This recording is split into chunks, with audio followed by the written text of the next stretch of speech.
Bonjour et bienvenue dans ce club expert flexible, ActuSite Club Patrimoine. Oula, ça commence mal, dites-moi. Je suis sûr que vous êtes super concentrés devant votre écran à attendre les éclairages des stars qui sont autour de cette table. Ils sont là, en tout cas. Seront-ils à la hauteur de l'enjeu? Ça, nous le dirons dans 45 minutes. Mais en tout cas, ils sont là par ordre d'apparition à l'écran. Nadine Trémolière pour Stamina AM. Alors on rappelle, pour ceux qui ne le sauraient pas, sans expliquer pourquoi, que Stamina AM, bien sûr, c'est Primonial. Exactement. Bonsoir Jean-Pierre. Bonsoir. Antoine Garcia pour la Française AM. Bonsoir Jean-Pierre. Stéphane Vontron. Non, je dis rien.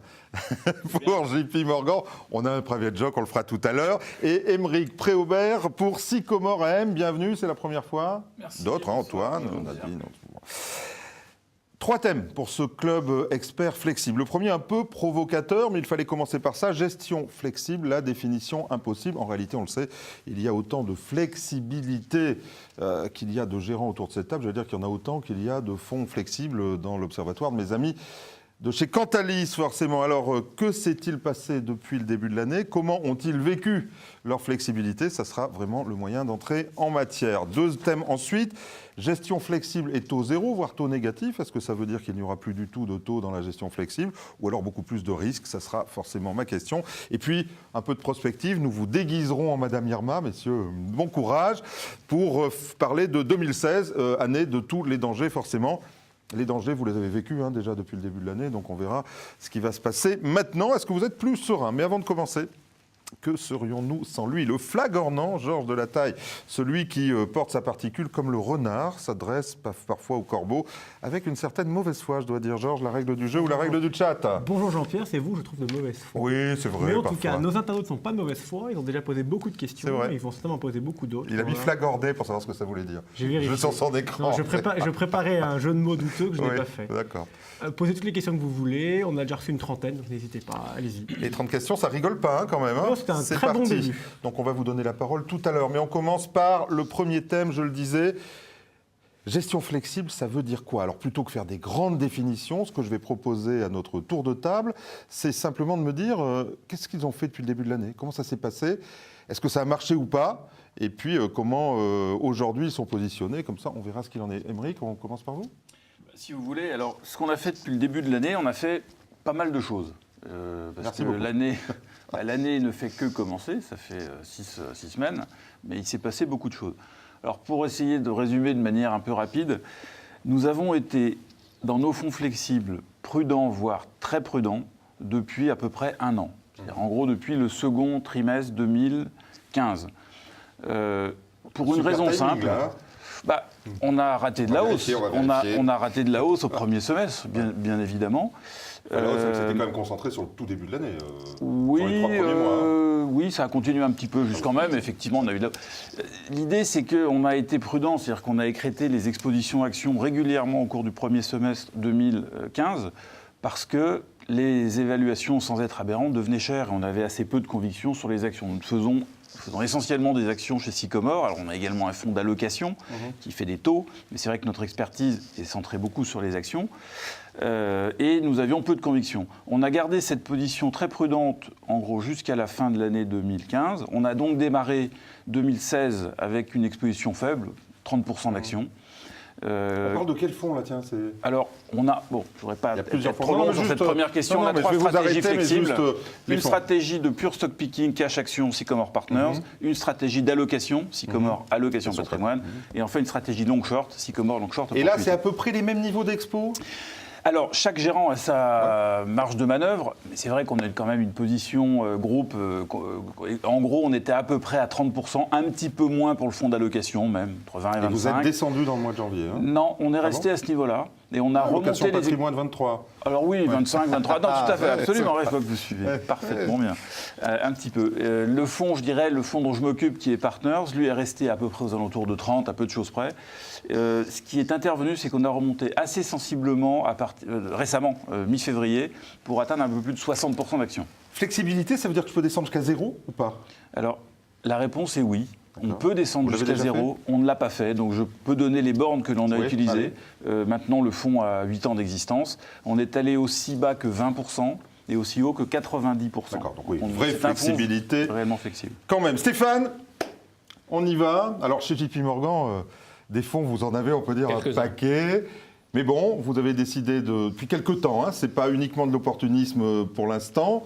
Vous ne faites pas les performances après que tout a été fait. Donc, vous nous aviez parlé, un fonds qui s'appelle comment, Global Macro? Global Macro Opportunities. D'accord. Absolument. Et alors là, c'est un fonds qui peut être short. Là, c'est...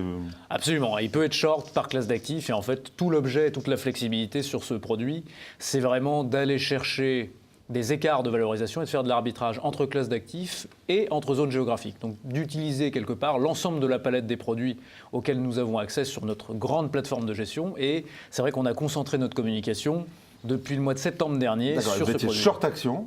Alors on n'a pas été net short action, on a même D'accord. commencé net long en fait. Et là, c'est Ça, c'est quand à peu près qu'on... Là, on commence l'année en fait avec une anticipation sur le marché qui est de se dire le consensus est un petit peu optimiste et notamment sur les États-Unis. Et donc on a commencé l'année avec une exposition nette à 10%, mais avec du long short par zone. C'est-à-dire que, par exemple, sur les États-Unis, on était short sur la consommation discrétionnaire, sur laquelle les attentes étaient extrêmement élevées en termes de séquences bénéficiaires, alors qu'on était short aussi sur l'énergie. Et puis, en revanche, on était long de financière et long de télécom aux États-Unis. Donc, D'accord, bon, on va ce pas long rentrer short, trop dans le détail, mais bon. ce long short a plutôt été positif depuis le début de l'année, alors qu'on a une exposition nette positive. L'exposition nette, on l'a plutôt relevée. Puisqu'on a commencé l'année avec une exposition nette à 10%, aujourd'hui on est monté à 20%. Donc on est monté, mais extrêmement encore, graduellement. Oui, parce qu'effectivement, le momentum sur les actions nous semble être toujours... Vous êtes encore pessimiste, là? Pas pessimiste, en tout état de cause, on l'est moins qu'il y a un mois. D'accord, ouais. Mais en revanche, c'est pas un optimisme forcené, puisqu'effectivement, il y a un an, on avait une sensibilité nette qui était à 50%. Ok, la française. Alors un fonds, on a déjà eu la française sur ce plateau, ça n'était pas vous, mais un fonds qui se voulait plutôt prudent, puis là, une petite gamelle quand même. Ouais, petite gamelle, ouais. Alors, pour faire un petit historique, donc le fonds dont on parle, c'est la française Patrimoine Flexible. Pour faire juste un petit historique, l'année dernière, c'est un fonds qui a des bornes actions entre 0 et 65, sur les taux 0,100 et sur les devises 0,100. Et alors là, pareil, t'es en 0,65, jusqu'où je vais? Jusqu'à 0 vraiment? Non, on est allé à 25 au minimum D'accord. l'année dernière, et 65 au maximum, qu'on a D'accord. tapé plusieurs fois D'accord. courant l'année. Donc on fait aussi des taux et des devises, de manière, on essaye aussi très flexible. Les taux, à titre d'exemple, l'année dernière, on avait une sensibilité qui était autour de 6 pendant le premier trimestre, qu'on a fortement réduite, et pour être autour de 1 entre, on va dire, le premier trimestre dernier et aujourd'hui. Donc un positionnement sur les taux qui reste et qui est assez faible. En revanche, on a plus piloté la partie action, comme je vous le dis, entre 25 et 65. Alors qu'est-ce que vous êtes allé fort là? Alors le début d'année se passe pas très bien, effectivement. On a réaugmenté les expositions fin d'année dernière suite au discours de Yellen de la Fed, se disant que l'optimisme sur les marchés allait revenir suite à la hausse des taux. On pensait que ça allait apporter un momentum plus positif. Le fait est qu'on s'est un peu trompé, effectivement. Donc aujourd'hui, on est plus prudent. On a dû réduire les expositions sur les rares rebonds de marché qu'on a pu avoir depuis le début de l'année. Et donc aujourd'hui, on est plutôt aux alentours de 30 d'exposition action. D'accord. Toujours peu de taux, mais on y reviendra, je pense. Oui, bien après. sûr. Le taux, c'est un autre sujet tout à l'heure. On va voir ce qu'on fait sur les taux. Et donc voilà, il y a plus d'opportunités à notre sens aujourd'hui sur. Ça doit être l'enfer. Allez, on est entre nous, là, personne nous regarde, mais ça doit être l'enfer de démarrer l'année. Non, mais Non, parce que, effectivement. en fait, c'est la tôle ondulée. Quand on se dit je vais toujours à l'envers, Exactement, comment on le vit? on est au mois de février, c'est pas évident, on dort pas très bien, très honnêtement. On est au mois de février et puis les performances sont pas très bonnes. Voilà, il nous reste, ce qu'on se dit, c'est qu'il nous reste quand même encore de l'année. On a des marges de manœuvre qui restent importantes au sein du fonds et on va continuer à les exploiter comme on a fait jusqu'à présent. Merci Nadine, on finit par vous. Donc vous êtes multigérante. Exactement. Vous regardez tous les fonds de ces maisons et vous dites moi je fais la flexibilité, c'est ça? Exactement. Au sein du fonds Stamina Patrimoine, Vous avez du mal encore sur Stamina. J'ai encore un mois et demi, 2 mois, Voilà, on va dire c'est 2 cool. mois de recul pour Stamina. Donc au sein de Stamina Patrimoine, qui est un peu le flagship de notre gamme, qui est le véritablement fonds flexible. Donc encore une fois, je rappelle, c'est un fonds qui peut avoir des expositions de 0 à 60%. Alors je repose la question, Donc, vous êtes allé où? Alors on a commencé l'année, on se sentait un petit peu prudent, donc on était autour de 35-36%. Malheureusement, quand on voit les marchés, on n'était pas assez prudent. Oui. On a relativement coupé rapidement et on s'est retrouvé à 14%, donc on est quand même sur des bases très basses. Et on est en train de remonter, on doit être à peu près autour de 20-22% actuellement. Donc effectivement, en sachant que la façon dont on le gère de notre côté, c'est qu'on regarde l'exposition action, mais on a tendance à globaliser ce qu'on appelle notre risque équivalent action, c'est-à-dire qu'on va regarder toutes les expositions sur les autres classes d'actifs et on va dire la partie action qui effectivement va se comporter de la même façon que des pures actions. Donc on va dire en REA, on était à peu près là à l'équilibre quand on a commencé l'année autour de 40-42%.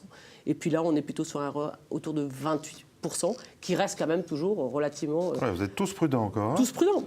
Quelque part aussi, la difficulté pour nos fonds, c'est qu'on a quand même des objectifs de volatilité. Ces objectifs de volatilité ne doivent pas excéder 7 à 8%. Est-ce que ça vous coince pas, ça? Ça coince toujours un petit peu. Est-ce que c'est pas statutairement avoir un objectif de volatilité? Est-ce qu'au fond, ça vous enferme pas tellement il y a des grands fonds du marché qui ont dû couper des positions et c'était un peu compliqué, Bien non? sûr.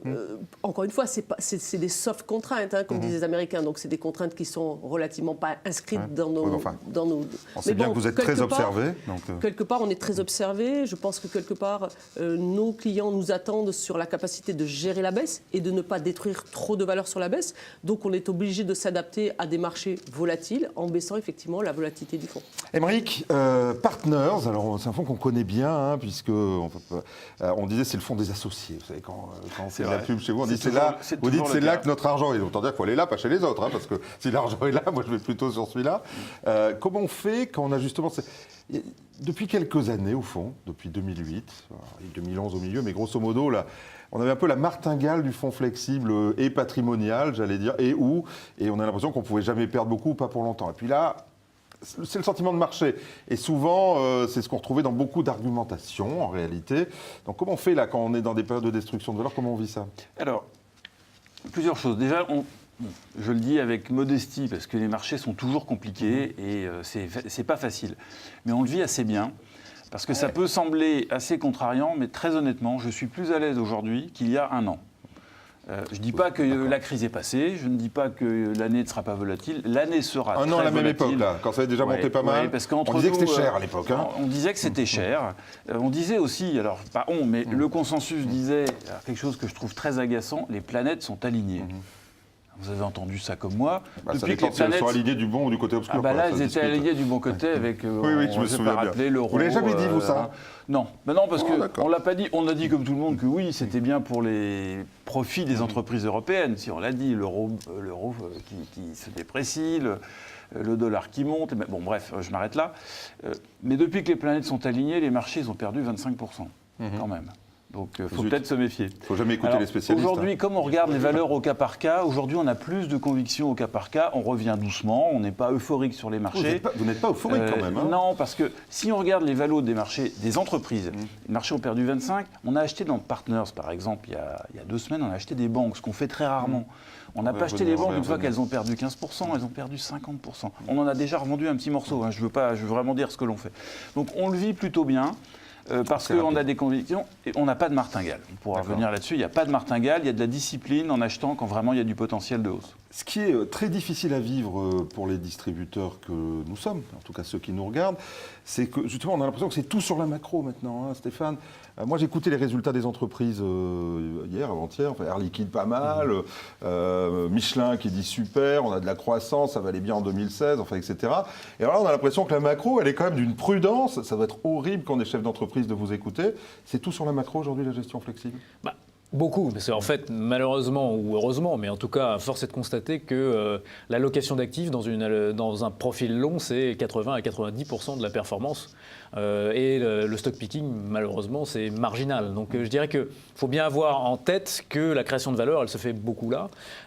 Et en revanche, ce qui est assez nouveau et ce qui est assez dérangeant peut-être aussi, c'est que le comportement de chaque classe d'actifs est très très corrélé, très très impacté par la macroéconomie, y compris effectivement la séquence bénéficiaire qui peut passer au second plan. En revanche, je dirais que ce qu'il faut quand même avoir en tête, c'est que effectivement, on a parlé de valorisation, on voit bien que le discriminant, et ça corrobore ce que vous dites, hein, le discriminant en termes de performance ces dernières années n'est pas lié à la valorisation des marchés, puisque si on prend ce point de repère pour allouer ses actifs sur les différentes grandes zones, il fallait tout mettre sur les émergents ces dernières années, ce qui est la zone la moins chère, et il fallait rien mettre aux États-Unis, qui est la zone la plus chère en multiple.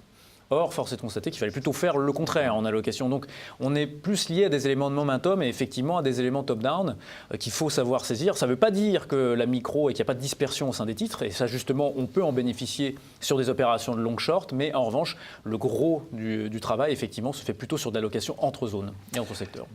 Si on regarde la macro, on se dit mais c'est la dictature du court terme, quoi. Comment on fait aujourd'hui? Je vois ce mois de février, ça a été l'enfer, quoi. Les banques vont faire faillite et puis tout compte fait ça va mieux, puis peut-être qu'elles font faillite quand même. Enfin bon, comment on fait? C'est au jour le jour maintenant. Comment on fait pour avoir une vision longue? C'est vrai que la macro devient de plus en plus court-termiste. C'est incroyable. Et je rejoins le fait que la macro drive un peu les marchés, oui et non, dans le sens où avec cette baisse de marché, on a quand même, je trouve, à mon sens, exagéré très fort. On priçait une récession aux US, un défaut de la Chine. Enfin, c'est des choses qui nous paraissaient, nous en tout cas, complètement exagérées. Donc oui, la macro drive, effectivement, tout se joue de plus en plus court, hein, au jour le jour. Mais là, le fait est constaté, on a eu quand même une grosse exagération sur les marchés, si on regarde que la macro. Oui, mais alors, on a dit une exagération, ça veut dire quoi? C'est-à-dire qu'au moment où vous vous réveillez en disant « Oh, les marchés exagèrent » et que vous voyez vos petits copains qui, eux, sont super prudents, à quel moment vous pouvez être différenciant? Est-ce qu'il n'y a pas un peu le troupeau, là, tout le monde pense pareil, dit la même chose tout le temps, et c'est très difficile d'en sortir? Oui, c'est très difficile d'en sortir, effectivement. On sent que le consensus est aussi un peu autoréalisateur, c'est-à-dire que tout le monde se met à vendre en même temps et que ça va faire baisser les marchés, donc c'est difficile d'avoir une position long terme. Je pense que quelque part, la difficulté de nos gestions actuellement, c'est de différencier justement le long terme avec le court terme.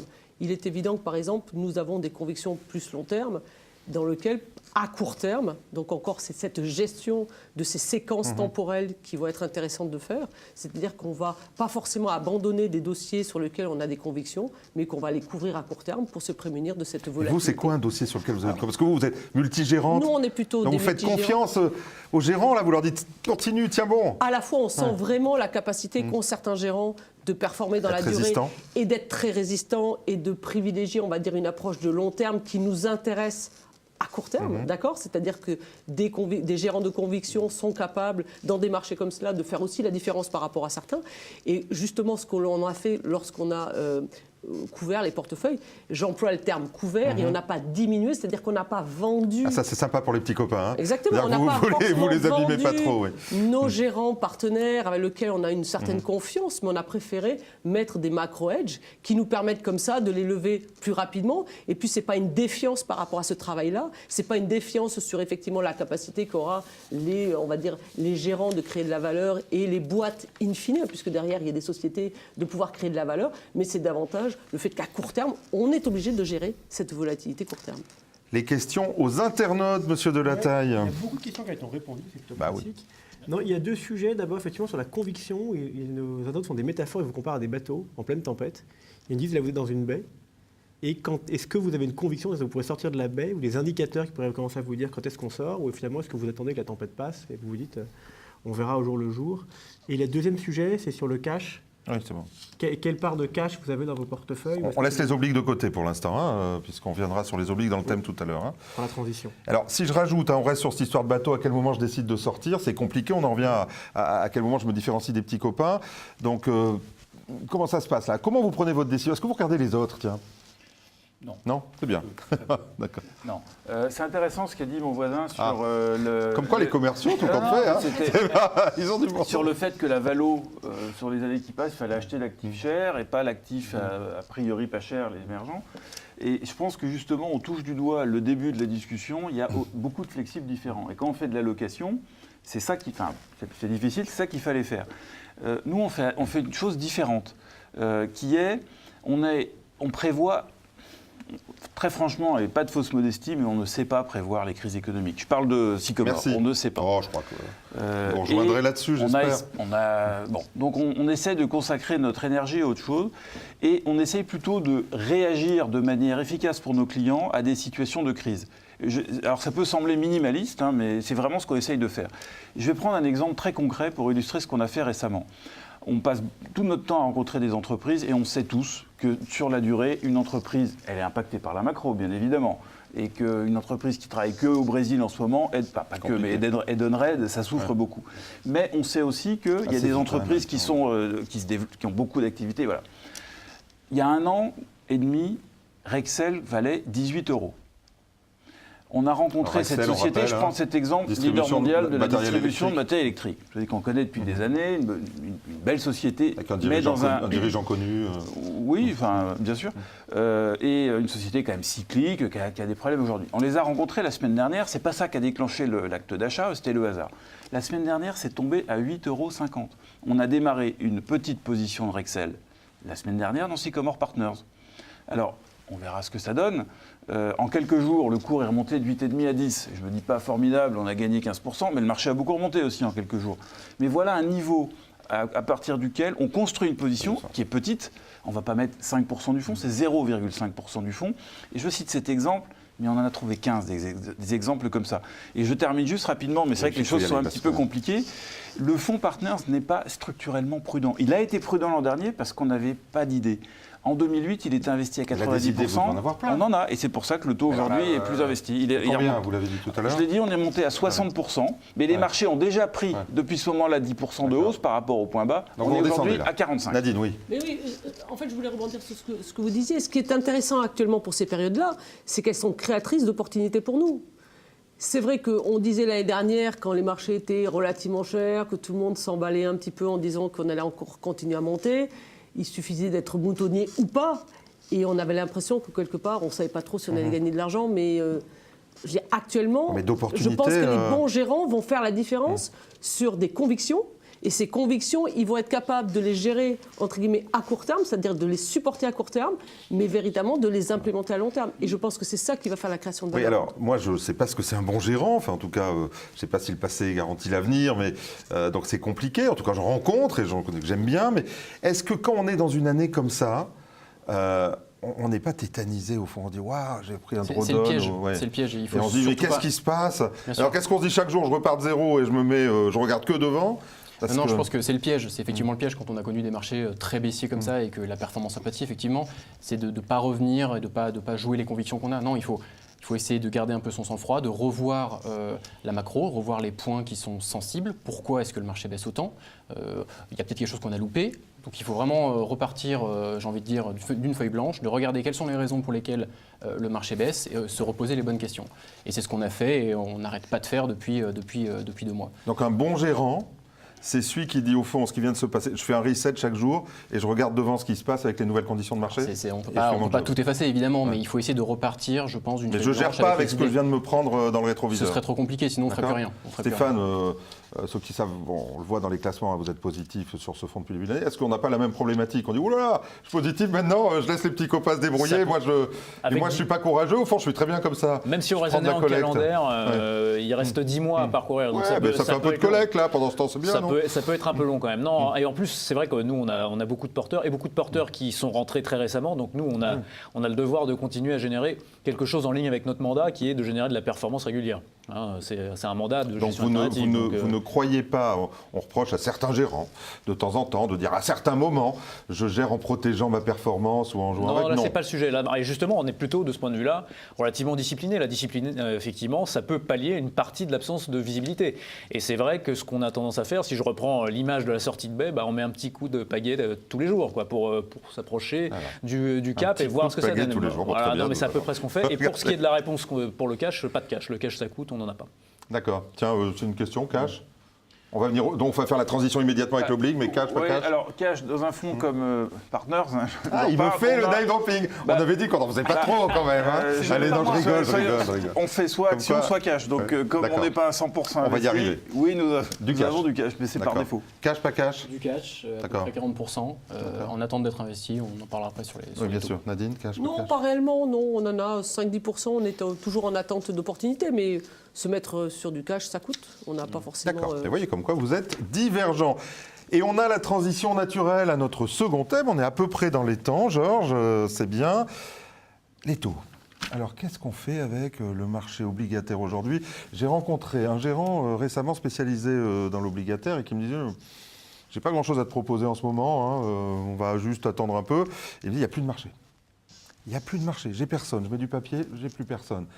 Est-ce que vous allez arriver à gérer, alors on va commencer par vous, Aymeric, vous me dites j'ai que du cash ou de l'action, donc les taux c'est pas votre problème, mais si vous parlez des petits copains au fond, qu'est-ce qu'on va faire dans ce monde à taux zéro, voire taux négatif? Alors, je parlais d'un fonds, mais comme je le disais tout à l'heure, on a plusieurs fonds flexibles, dont vous trouverez sur le site le nom, je sais que vous le connaissez très bien, Jean-Pierre. Donc un fonds d'allocation, forcément. Voilà, et on a des actions, des taux, des matières premières éventuellement. On n'en a pas aujourd'hui, mais on a la possibilité. Et en l'occurrence, on a également des fonds obligataires, donc eux ne sont pas flexibles, et c'est des fonds obliques. Notre position, elle est à la fois, je dirais qu'elle est assez consensuelle. Parfois, on peut être contrariant, on ne fait pas ce que... Les taux, c'est pas moi qui l'ai dit, mais je trouve que la formule est parfaitement vraie. C'est pas du taux sans risque, c'est du risque sans taux. Je parle du souverain, donc on n'en fait pas. Là, c'est simple. On a rarement des avis tranchés. Là, on en a un. On n'en fait pas. Voilà. Parce que jouer le 0,20 qui passe à 0,10 ou le négatif, bref, on trouve que ça se finira mal et c'est plutôt embêtant. Ensuite, sur le corporate, là, il faut être un peu plus nuancé. Les marchés ont été très, très chahutés depuis le début de l'année. D'ailleurs, les fonds n'ont pas fait des performances très bonnes. Fonds obliques, on doit être à moins, je ne vais pas dire de bêtises, mais moins 3, moins 3,5, peut-être un peu moins mal ou pire, je ne sais pas.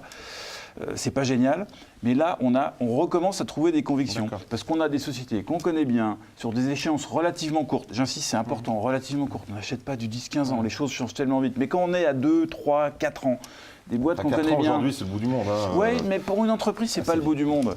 Et qu'on sait que vraiment, on n'a pas d'inquiétude sur le défaut. Là encore, il faut être prudent, ça peut arriver, mais vraiment des business qu'on connaît bien, avec de la marge de sécurité, et qu'on a des rendements qui étaient plutôt à 3, 3,5 il y a un an, mais qui aujourd'hui sont, je parle en actualisé, sur la 4,5, 5, 6. Là, c'est intéressant. Et là, Stéphane, on a des idées. Si on continue sur la même logique, on peut dire une chose, c'est que très bien, j'ai pas de risque de défaut, sauf que j'ai un problème de liquidité, le cas échéant. Et c'est un peu comme les small caps dans une allocation d'actifs, quoi. Si j'ai plus de liquidité, à un moment donné, je suis obligé de vendre le reste. Donc, est-ce que cette problématique aujourd'hui des taux, même sur le corporate, et de la liquidité, dont j'entends de plus en plus parler, est-ce que c'est pas quelque chose qui nous met en risque massivement? Bizarrement, j'entends beaucoup de gérants me dire non, et quand on est off, ils me disent quand même. Ça peut même être pire en fait. C'est-à-dire que je rappelle que les marchés obligataires, quels qu'ils soient, même l'investment grade, à la différence des marchés actions, ne sont pas des marchés centralisés. Donc la liquidité est plus difficile à trouver. Et même si vous regardez un stock de dette qui peut être important, il est sur plusieurs échéances. Donc effectivement, vous pouvez avoir une part importante d'une échéance sur laquelle il peut être difficile de trouver une contrepartie. Et c'est d'autant plus prégnant sur le high yield, bien évidemment. Et effectivement, en plus, en allocation d'actifs, ça... le high yield, c'est super large. Oui, ce qu'on appelle le high yield, parce qu'avant on appelait ça junk bond, mais enfin, c'est ni high yield. En règle générale, ça pose un problème. Sur les obligations privées, on a un problème qui est un problème de convergence en allocation d'actifs entre les obligations privées et les actions, justement. Puisque comme la composante taux, et ça a déjà été dit, du risque sur un papier obligataire n'existe quasi plus, enfin il y a le risque qui est toujours présent mais pas la rémunération, vous n'êtes rémunéré que pour votre risque de signature, votre risque entreprise. Et donc ça pose un problème qui est que quand ça tape, quand le marché est difficile, et bien effectivement les niveaux de convergence sont à 70-80% entre les obligations privées et l'émetteur en actions. Et donc du coup on n'a pas ce boulot de décorrélation. Alors en revanche sur les taux souverains, on n'a pas un point de vue homogène dans la mesure où effectivement en Europe on est dans un territoire inouï, même sur le plan international, en deux stats, on a 25% du stock de dette souveraine internationale qui traite à taux négatif et 65%, en gros les 2/3, qui traitent à moins de 20%. Toutes échéances confondues. Donc effectivement, on est dans un territoire extrêmement compliqué, mais en revanche, on peut quand même trouver de la performance sur ce territoire-là et de la décorrélation. Si je prends nos positions depuis le début de l'année sur du 10 ans, du 10 ans australien et du 10 ans américain, ce sont deux positions qui ont été gagnantes et sur lesquelles on a des niveaux de rémunération corrects. Le 10 ans australien, aujourd'hui, c'est 2,50. À la française, les taux, vous connaissez la musique, on peut en parler. Alors allons-y chez vous. Moi, quand j'entends le 10 ans américain, mais enfin demain, si les taux remontent fort aux États-Unis, vous allez perdre des sous quand même alors. Il peut y avoir un aplatissement de cours. D'accord. Alors effectivement, donc, comme je l'ai dit, nous dans le fond, donc la Française Patrimoine Flexible, pour ne pas faire de name dropping, on est resté donc très sous-investi en taux. Je vous disais, on avait autour de 1,6 depuis l'année dernière. Le fait est qu'on pense que ça a créé des opportunités, que cette baisse récente a créé des opportunités, notamment sur l'investment grade euro. On a eu des noms qui se sont fait très clairement massacrer. Alors le pendant, vous l'avez dit, c'est la liquidité. Nous, nos équipes crédit, pour le coup, conseillent de rentrer plutôt en dérivé de crédit. via des CDS par exemple, pour éviter d'être entre guillemets collé et de ne pas pouvoir se dépatouiller de la pause. Voilà, donc c'est des choses qu'on aime faire. Donc, quand on commence à acheter des dérivés et puis acheter le sous-jacent, alors ça, on peut dire qu'on commence à dérégler les choses aussi, non? C'est pour nos équipes crédit et c'est vraiment une pure histoire de liquidité. On a du mal à comprendre toujours ça, mais on comprend bien que si vous n'êtes plus acheteur du sous-jacent et vous achetez que le dérivé, à un moment donné, il y aura bien un problème aussi, non? Bien sûr, mais en fait, c'est juste pour vraiment pallier à cette liquidité, à ce manque de liquidité qui, en période de crise, est vraiment exacerbé. Oui, mais qui va acheter le sous-jacent? Alors nous, on continue d'acheter les sous-jacents, mais qui restent des noms très liquides, et à côté, le CDS. C'est marrant, je ne vous entends pas beaucoup. Enfin, la liquidité, ça ne me semble pas vous faire peur autant que ça, alors que pourtant, j'entends de plus en plus parler de liquidité, Nadine. Nous, le problème, ce n'est pas un problème de liquidité, nous, c'est un problème de niveau absolu. C'est-à-dire que dès 2015, c'est-à-dire dès pratiquement plus d'un an, on s'est complètement séparé de toute la dette obligataire dans les portefeuilles patrimoniaux. Voilà, c'est-à-dire qu'on fait totalement. une construction. Quand je vous ai interviewé, c'était souverain? Non, totalement dans sa composante, on va dire, souverain et investment grade. On a gardé marginalement un petit peu de high yield. Alors effectivement, comme vous le disiez très justement... Donc vous avez gardé le plus risqué? On a gardé le plus risqué en le traitant comme des actions. C'est-à-dire qu'on ne cherchait pas la décorrélation, on va dire, traditionnelle des taux, mais on pensait qu'il y avait effectivement de la valeur du portage, entre guillemets, avec un risque associé important, et notamment celui de la liquidité. Mais vraiment, notre conviction depuis, on va dire, près d'un an, c'est de faire en sorte de faire des fonds flexibles qui portent forcément une part d'action relativement limitée, dans lequel nous avons 100 taux. Parce que, comme vous le disiez très justement, je pense que les taux actuellement sont une classe d'actifs très risquée qui n'apporte plus vraiment de rendement. Alors effectivement, ponctuellement, on peut trouver de la valeur, comme vous le disiez, c'est du tactique. Ce n'est pas J'ai du fondamental. interviewé vos petits copains du bureau d'à côté l'autre jour, en l'occurrence Altaroca. Convertible, ça a du sens aujourd'hui ou pas? On a les deux? On a le risque, on a l'action et l'obligataire? On a un petit peu les... Alors on s'aperçoit actuellement que c'est une classe d'actifs. C'est pas cher, qui souffre un petit peu, ça a souffert là, plus que ce qu'ils pensaient. Plus qu'ils ne le pensaient, parce qu'effectivement, il y a à la fois l'accumulation du risque action et de l'écartement des spreads de crédit qui effectivement jouent contre eux. Mais c'est une classe d'actifs, par contre, que l'on garde et sur lequel on a une certaine confiance, surtout sur l'environnement européen. Il y a de bons prix. La convertible à la française? Non, pas pour l'instant. Alors, comme je le disais, on regarde tous les segmentaux. C'est un petit marché, mais bon. Voilà, c'est un petit marché a priori, mais pour l'instant, notre conviction numéro 1, c'est plutôt l'investment grade euro. Mais effectivement, les convertibles sont dans le... Merci beaucoup à vous tous. On vient aux questions des internautes. Georges, on a dit beaucoup de choses aussi. Encore une fois, une vraie question, nous avons des indicateurs, savoir est-ce que les taux vont remonter? Et s'ils remontent, Madame Irma, on commence. Surtout, qui les fera remonter en premier? Est-ce que c'est les Américains ou autres? Et donc, qui il faut suivre? C'est vrai qu'on a du mal. Hein. On a l'impression, et on conclura là-dessus sur le sujet, que les banques centrales, elles sont en train de perdre la main un peu. Hein. Elles nous font peur, les discours sont plus aussi nets. Alors, de l'autre côté de l'Atlantique, on disait on est reparti, puis là, tout d'un coup, c'est fini après une seule remontée. Bon, on dirait que le contexte a changé. Et puis, du côté européen, on sent que M. Draghi, le discours est plus aussi clair. Est-ce que ça vous fait peur, ça? Bon, là, je vais répondre très vite, parce que j'ai déjà dit que je ne faisais pas de macro, donc si je m'exprime pendant 10 minutes sur le sujet. Ouais. Bien, sur qui va faire remonter les taux, je n'en sais rien. Je ne prends pas le risque, j'en ai pas, donc voilà. Cool. Bon, il y aura des impacts sur le reste. Vous avez des fonds obligataires, donc sur vous les posez banques la centrales, question. elles ont fait leur boulot. Et maintenant, il n'y a pas que ça. Et ce qu'il faut, on l'entend tous les jours. C'est M. Curé, maintenant il faut que le reste suive. Et puis il faut que l'économie réelle redémarre. Et là, c'est un peu plus compliqué. Alors c'est un autre débat, c'est des réformes, c'est une politique monétaire a été menée. N'empêche que tout le monde est suspendu à cette problématique. J'ai perdu un micro. Tout le monde est suspendu à cette problématique des taux. Stéphane, JP Morgan, vous devez quand même vous poser la question, non? Évidemment. Et effectivement, pour nous, la hausse des taux courts, mais là, pour le coup, c'est extrêmement consensuel. Hein. Elle viendra des États-Unis. Mais c'est la seule partie sur laquelle on peut s'engager, c'est-à-dire la hausse des taux courts. Est-ce qu'il va y avoir répercussion, justement, on le disait tout à l'heure, est-ce que la hausse des taux courts va entraîner simplement soit on va rester sur une pente identique et donc un mouvement de remontée parallèle des taux, ou alors sur une anticipation de croissance moins forte qu'attendue, est-ce qu'on va avoir un aplatissement de la courbe? Il y a un peu la réponse dans la question. On pense plutôt à un aplatissement de la courbe, justement parce qu'une croissance potentielle qui baisse. Mais effectivement, la hausse des taux courts viendra sans doute des États-Unis. Mais moins vite qu'attendu. Et cette histoire de taux négatif, un gérant assez connu de la place me disait récemment aussi, au fond, on a un problème de raisonnement. On n'arrive plus à raisonner avec les taux négatifs. Et à un moment, ça bloque. Est-ce que vous pensez ça? Oui, c'est une nouveauté. Hein. On n'a jamais connu ça. Hein. Alors, pour faire le parallèle avec les États-Unis, la Fed... c'est un trou noir qui détruit de la valeur. Oui, allez-y. Se finir, parce que quand... non, c'est pas du tout pour... Non, mais c'est bien, ce que vous êtes en train de dire. Mais quand, il y a 15 ans, on l'a vu, on disait oui, mais les PE, les valorisations, c'est pas grave, c'est une nouvelle métrique, on parle en multiple de chiffre d'affaires. Ça se finit en bain de sang. Ceux qui disent, j'achète le taux à moins 0,20, parce qu'il va aller à moins 0,30 et je vais gagner de l'argent. Ouais, puis un jour, Mais ça alors, finit attendez, les vraiment taux pas bien. négatifs aujourd'hui. L'idée, c'est pas On est de d'accord. parler de stratégie. Je dis le fait, moi, ce qui m'inquiète, c'est que le fait que ça existe, c'est inquiétant. Parce D'accord. qu'il y aura des répercussions dramatiques sur la sphère On est réelle. d'accord. Et sur Sauf que les entreprises. taux négatifs, à un moment donné, c'est un espèce de trou noir qui détruit de la valeur. Donc on se pose bien cette question. Et à quel moment, comment on en ressort de ça? Bien sûr. Alors, C'est 25% aujourd'hui des émissions mondiales? c'est ça, c'est à peu près 25% de la cote. Eh ben Donc oui. c'est quelque chose qui est énorme. Non, nous, comme je l'ai dit, on ne se positionne pas sur cette partie. D'accord. Enfin, je rejoins Mais qui ce que vous achète dites, là? c'est Enfin, que- je veux dire, vous serez bien dans la. À un moment donné, vous serez dans le tsunami. Vous aurez beau. Il y en a qui achètent. Voilà. Mais vous serez dans le C'est comme tsunami dans aussi, toutes les non? crises. Tout le monde sera dans le tsunami Sur à les ce moment-là. subprimes, il y a eu des centaines de milliards de perdus dans Internet, Et vous il y a eu étiez des dans le centaines de tsunami aussi. milliards. Et le tsunami, exactement. On peut pas Nadine, sortir. même si on n'est pas dedans, on sera dans le tsunami?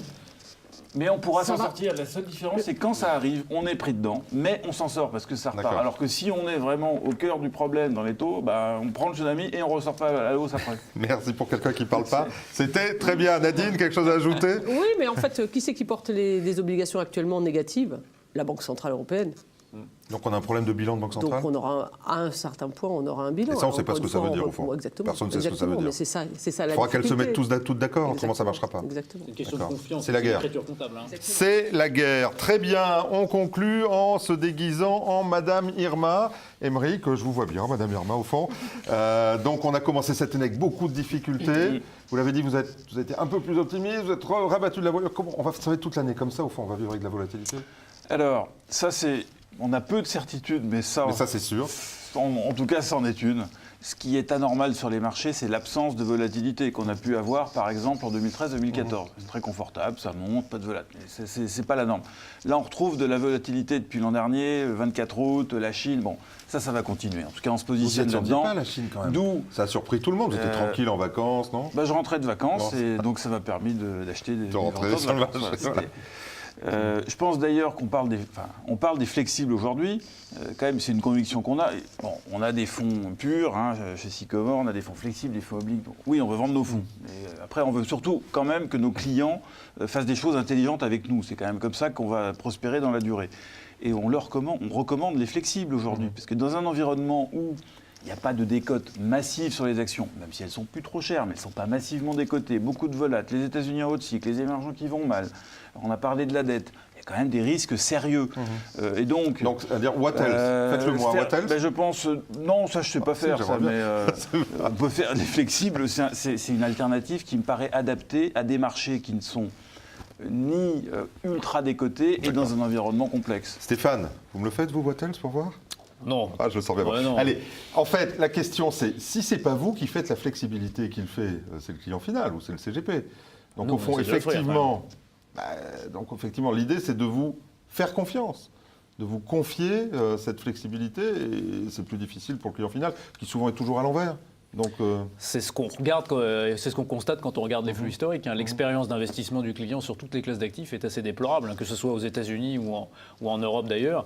Et donc effectivement, ce qu'on essaie de proposer, justement, c'est dans cet environnement de taux bas, d'essayer de proposer quelque chose qui puisse non pas se substituer à des actifs traditionnels, puisqu'effectivement, on est sur un horizon stratégique supérieur à 2 ans. On pense que les actions, en particulier des pays développés, peuvent être un véhicule d'investissement intéressant, mais là, encore une fois, je souscris tout à fait à ce qui a été dit.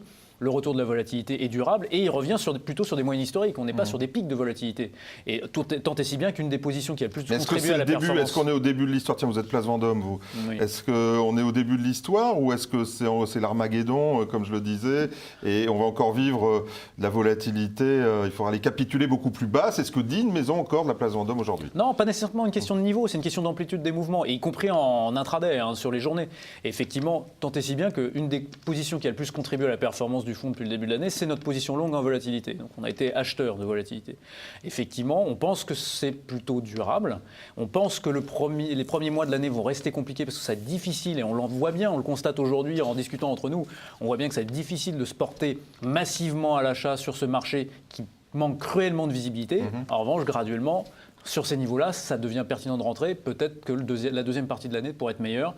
Modulo le prix du dollar par rapport à toute devise, qui est au plus haut depuis 2003, et modulo le prix des matières premières qui doit stabiliser. Et, voilà. Et la Chine peut-être encore peut-être, allez. Antoine, la flexibilité, en fait au fond, Est-ce qu'on a intérêt, si on est client final, et au fond, tous les CGP qui nous regardent ont des gens aujourd'hui qui s'inquiètent, à dire j'ai une conviction sur le long terme, je ne bouge plus, ou à vous confier de la flexibilité. Si je vous entends, s'il n'y a plus de taux, ça va être du trading cash action, quoi. Il y a de quoi faire autre chose, même sans les taux. Enfin, on l'a dit, hein, sur les actions, il y a des dossiers. Oui. Nous, on fait aussi des actions, devises. Ça se comprend bien. Actions et même sur les devises. Devises, il faut être bon en ce moment. Dans le fond, par exemple, nous, on fait des devises. Historiquement, on fait des devises. Ça contribue positivement à la performance. Donc, c'est un segment qu'on aime bien et qu'on propose aussi. Sur la flexibilité, très clairement. Et la volatilité fait partie du jeu, j'ai envie de dire, entre guillemets. Le régime de volatilité, effectivement, a monté d'un cran. Il est revenu sur des pans, on va dire, à peu près normaux. Voilà, il nous faut aussi de la volatilité, nous, gérants, pour pouvoir acheter des bons dossiers et profiter des futures hausses. Mais effectivement, la volatilité va rester présente et très haute tout 2016. D'accord, ça vous nous aviez prévenu, je dois dire, mais on ne l'attendait pas aussi vite. Hein. Moi, je me souviens, le premier jour de janvier d'ouverture de bourse, ça a été relativement chaud. Nadine, on vient à cette idée de dire, au fond, flexibilité, what else ? Aujourd'hui, si je suis client final, ou alors je ferme les yeux et je pars pour 5 ans, ou alors je vous confie à vous qui êtes capable d'aller de plus en plus vite. Mais ça veut dire que vous allez chaque jour maintenant, vous êtes épuisé, non ? On n'est pas épuisé, mais surtout on part du principe qu'on est de plus en plus indispensable pour le client final. C'est-à-dire qu'avant, le client final, il achetait un portefeuille de rendement, c'est-à-dire des obligations, éventuellement il pilotait un petit peu d'actions. Et ça ne marche plus, et ça ne marchera plus pour les fonds flexibles. Donc, la baisse des taux, ça a été confortable pendant longtemps pour la flexibilité. Exactement. Ça, c'est fini. Bon, ça, voilà, c'est fini. Ça, c'est derrière nous. Ouais. Donc, quelque part, il faut se réadapter à cela. Et je pars du principe que, quelque part, nous sommes tous autour de la table des professionnels avec effectivement des idées, des capacités d'intervenir sur des marchés très diverses déjà, avec beaucoup d'amener cette diversification que l'on cherche et que le client doit chercher. Et du coup, on va se transformer de plus en plus en experts avec des stratégies. Mais donc en même temps, avec un poids sur les épaules, c'est-à-dire que tout le monde va vous regarder en disant vous êtes bon, vous êtes mauvais, ça va être quasiment au moins, enfin ça va être insupportable. Ça fait 30 ans qu'on le vit. Ça va, bon, vous le vivez bien. 2 questions et puis on conclut. Oui, il y a 2 questions qui ressortent. La première, Nadine, vous avez commencé à y répondre en off au début, avant le chat, c'est est-ce qu'on peut comparer cette crise à celle de 2008 ? Et la deuxième question, c'est finalement depuis quelques jours, ça va mieux. Donc est-ce qu'on est reparti dans le bon sens et est-ce que c'est des mauvais souvenirs ? Alors, 2 questions. Ça, on va vous la poser. On va commencer par 2008. J'enlève l'Armageddon dont on parlait. On entend beaucoup ça. On entend, tiens, on est en train de revivre 2008, etc. Alors, en plus, pour tout dire, il y a eu le film, qui est sorti là sur la crise des subprimes, The Big Short. Les gens qui sont allés voir ça, autant dire, vous ressortez, vous êtes juste complètement dépressif. Est-ce qu'on est proche de 2008 ou c'est une autre histoire ? Rappelez-vous 2008, juillet 2008. Qu'est-ce qui se passe ? Juillet, ça va, c'est début août que ça commence mal, non ? Oui, mais justement, juillet, c'est très haut. Notre banquier central monte les taux. Ouais. Donc on est dans un environnement de montée des taux alors que l'économie est en train de se dégrader. Je pense que les conditions, notamment monétaires et les conditions économiques, sont quand même largement meilleures qu'elles n'étaient en 2008. Et que je veux dire vraiment... Donc c'est pas 2008 ? Non, c'est pas 2008. Antoine ? Pareil, la situation des banques, on parlait des banques tout à l'heure, n'est pas la même qu'en 2008. Est-ce que les banques, on sait vraiment ? Alors tiens, on n'en a pas parlé en une seconde, mais moi j'ai l'impression, tout le monde dit les banques ça va. Est-ce qu'il y en a un d'entre vous autour de cette table qui sait lire un bilan bancaire ? Ou en tout cas, ce qu'il y a hors bilan ? Merci. Non, moi, certainement pas. Merci, d'accord. Donc les banques, ça va. On fait très peu de banques, il y a une raison. Donc les banques, ça va. A priori, ça va. Les conditions monétaires aussi. D'accord, mais pour les autres. Non. Les conditions monétaires, c'est pareil. On en a parlé, que ce soit côté en Europe, BCE ou Fed, on n'est pas du tout dans le même système qu'en 2008, à notre sens en tout cas. La Chine, c'est pareil. On ne voit pas de hard, même si effectivement, encore une fois, vous pourrez me dire, les chiffres chinois sont très durs à lire. C'est pas 2008. Stéphane, les banques, ça va ? Les banques, pour ce qui est comparable, comparons ce qui est comparable. On n'a pas les caplas qui vont... Non. Par rapport au niveau déclaré, c'est de levier affiché du système bancaire et en règle générale sur les économies développées, on n'est pas sur des niveaux de tension absolue. Je dirais même, alors on l'est même moins aux États-Unis de façon contre-intuitive, on l'est moins aux États-Unis qu'en Europe d'ailleurs, puisque le levier global de l'économie depuis 2007 a plutôt augmenté en Europe alors qu'il s'est contracté aux États-Unis et d'ailleurs on est sur un levier global qui est un peu supérieur en Europe. Donc ça va ? Pas 2008 ? Mais c'est tenable, surtout dans ces conditions de crédit et ces conditions de taux. Aymeric, vous me disiez en off tout à l'heure, si c'est 2008, vaut mieux les jouer au sable sur la plage, quoi. Bah non, vaut mieux pas être investi aujourd'hui. Non, je pense que 2008, c'est quand même la plus grave crise depuis 1929. Donc c'est quand même quelque chose de dramatique. Même si l'histoire s'accélère, je ne pense pas qu'on va avoir à nouveau 2008 en 2016. Le deuxième point, c'est que, là aussi je reviens à ce que j'ai dit, on n'en sait rien. Et ce qu'il faut, c'est ne pas être aujourd'hui trop agressif. Parce que si ça se passe, il y a quand même un truc qu'il faut dire aux gens qui nous écoutent, c'est que on peut raconter ce qu'on veut, mais on ne sait pas, quand il y a vraiment une crise, il y a de la liquidité qui disparaît, les actions s'effondrent, tous s'effondrent, on ne sait pas résister, sauf celui qui a un fonds long surtout short, qui est net corrélé. short. Bon, quand on parlait de décorrélation aujourd'hui... Mais pour un fonds, je dirais classique, comme ceux que, en tout cas, Sycomore peut faire, s'il y a une vraie crise, je n'ai pas envie de raconter d'histoire, on aura de mauvaises performances. Ce qui est important, c'est deux choses. C'est un, ne pas être trop euphorique avant, et deux, savoir gérer le risque. J'ai souvent répété à certains clients que finalement, en 2007, le risque, c'était d'être investi, mais fin 2008, où il y avait beaucoup de volatilité, y compris dans nos flexibles, le risque, c'était de ne pas être investi. Donc aujourd'hui, on est un petit peu à mi-chemin. Ce ne sera pas 2008, mais on n'est pas devenu euphorique. Mais par contre, si ça se passe, là, il faut vraiment garder à l'esprit que c'est là qu'on fait des performances incroyables. Il y a un de mes amis gérants qui a un peu souffert, et je le salue, il se reconnaîtra, qui parlait d'un crack à la hausse, peut-être, qui allait arriver. C'était la semaine dernière, donc tout compte fait, on peut rester optimiste. Ça veut dire que quand même, aujourd'hui, vous nous dites, en 2016, c'était la fin de ce chat, il y a un peu d'argent à gagner quand même. Est-ce que ce qu'on vient de vivre, là, la petite remontée, c'est rémission ou c'est retour à la raison? Juste ça. Je pense que c'est une petite rémission après une forte baisse, mais ça n'est pas terminé. Je pense qu'on aura d'autres occasions pour acheter pendant l'année. D'accord. Rémission, retour à la maison. À la maison, la raison. À la maison bientôt. C'est la Non, fatigue. rémission. Là, ça va continuer à rester compliqué, mais c'est pas pour ça qu'on peut pas faire de performance. Même question, rémission. assez prudent. On aura encore de la volatilité. On descendra plus bas pour acheter si on aura de meilleurs Donc points. vous allez regarder ce qui se passe. Nadine, on conclut par vous. Comment voulez-vous que ça soit différent? Regardez, tous les gens disent Vous la êtes dans même le chose. consensus. Oh Mais là non, là. c'est justement, ce consensus va créer le fait que D'accord. les marchés ne vont pas remonter aussi rapidement dans un scepticisme aussi important qu'il ne l'est actuellement. Nadine, merci beaucoup. Vous n'avez pas commencé, vous avez conclu, on est très fiers. Merci à vous. Vous avez été super cash, tous. Donc ça, c'est agréable. On espère que ça va bien se passer pour tout le monde cette année et que la crise sera moins pire que ce qu'on peut imaginer. En tout cas, nous, on ne se voit pas la semaine prochaine, mon petit bonhomme, parce que vous partez en vacances. Bah oui, c'est les vacances scolaires, comme à la poste. Parce que vous avez des enfants, forcément. On se retrouve que le mardi 8 mars, Wow, vous allez me manquer. avec un homme en campagne, Benoît Lombard. Ah, Benoît, si tu nous entends, ça va être facile. Donc on se retrouve en chat le 8 mars avec Benoît, qui n'a pas de concurrent. Je crois que les élections, les appels à candidature sont finis. Et on se retrouvera aussi cette même semaine, le 10 mars, avec un club expert immobilier. Eh bien voilà, on va beaucoup travailler. Donc partez en vacances pour les Parisiens et la zone. Et comme dirait mon ami Bogdan, gardez-vous bien. Faites attention sur les pistes de ski.